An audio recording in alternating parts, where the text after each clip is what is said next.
Alors, imaginez un instant un roi. Un roi qui serait à la fois géorgien et persan. Un roi chrétien de sang, mais musulman de foi. C'est le portrait complètement fou de Rostom Khan, l'un des souverains les plus paradoxaux de toute l'histoire. Sa vie, c'est un vrai casse-tête, un puzzle politique et culturel. La question est simple, et pourtant elle est au cœur de tout. Comment est-ce possible? Comment un mendiant, élevé en Perse, a-t-il pu finir sur le trône de la très chrétienne Géorgie?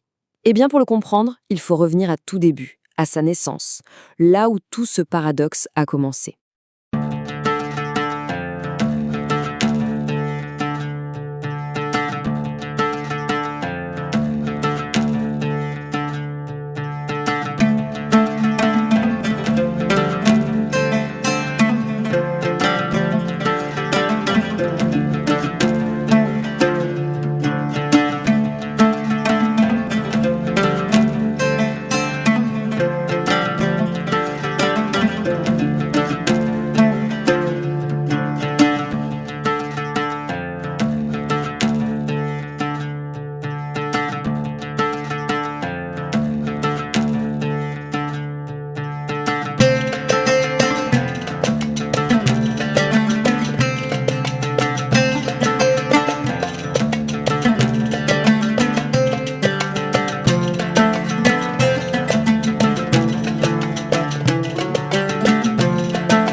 Djistan, ce qui veut dire gouverneur de la Géorgie. C'est un poste très important, mais il reste un gouverneur, un vassal. Sauf que, en Géorgie, on ne le voit pas du tout comme ça. Pour ces sujets, il est le mépais, le monarque. Et là, coup de théâtre. Bien qu'il soit musulman, il accepte de se faire couronner lors d'une cérémonie chrétienne, dans une cathédrale. C'est le début de son double jeu. Pour donner des gages à son patron, le Shah y va persaniser un peu la cour. Il introduit des titres persans pour les grandes fonctions, comme le commandant en chef qui devient le Sardar. C'est un geste symbolique, une façon de dire « je suis avec vous », mais sans pour autant tout détruire de l'administration géorgienne. C'est malin. Mais voilà le truc, le plus fou. Il est arrivé par la force, mais son règne va apporter à la Géorgie une chose qu'elle n'avait pas eue depuis des décennies, la paix. Fini les guerres civiles. Il reconstruit la capitale, Tbilis, les autres villes, il relance l'économie. Pour les gens de l'époque, épuisés par le chaos, c'était une révolution. Et ce n'est pas juste de la propagande, on a des témoignages. Même un voyageur français, Jean Chardin, qui est passé par là un peu plus tard, a écrit noir sur blanc qu'il avait ramené la paix et la justice. Venant d'un étranger, c'est un sacré compliment. Et là, on atteint le sommet du paradoxe. Pendant que Rostom, le roi musulman, gère la politique, sa femme, la reine Mariam, qui est chrétienne, devient la grande protectrice de l'Église orthodoxe. C'est elle qui finance la reconstruction des cathédrales. C'est ce couple improbable qui, ensemble, va sauver à la fois l'État et l'âme de la Géorgie. Et ce jeu d'équilibriste, eh bien, ça a marché. Il a régné 26 ans. C'est une durée exceptionnelle pour cette époque si violente.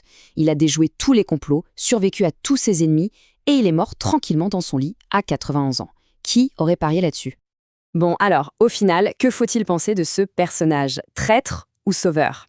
C'est une question qui, aujourd'hui encore en Géorgie, divise énormément. En gros, il y a deux camps. D'un côté, ceux qui le voient comme un traître absolu, un renégat qui a vendu son pays aux Perses.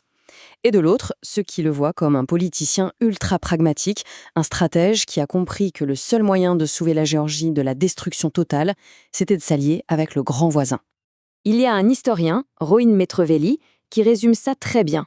Il dit que Rostom a réussi parce qu'il n'a pas fait la guerre à l'identité géorgienne. Oui, il a mis des coutumes persanes à la cour, mais il a laissé la culture et surtout la religion du pays tranquille. C'était une stratégie de survie, pas une trahison. Au final, la question reste entière. Est-ce qu'on doit voir Rostom Khan comme un conquérant étranger ou comme le leader visionnaire dont la Géorgie avait désespérément besoin pour traverser une période terrible? C'est toute l'ambiguïté de son histoire. Un homme qui, en sacrifiant une partie de l'indépendance, a offert presque un siècle de paix à un pays au bord du gouffre. Le débat n'est pas près de se terminer.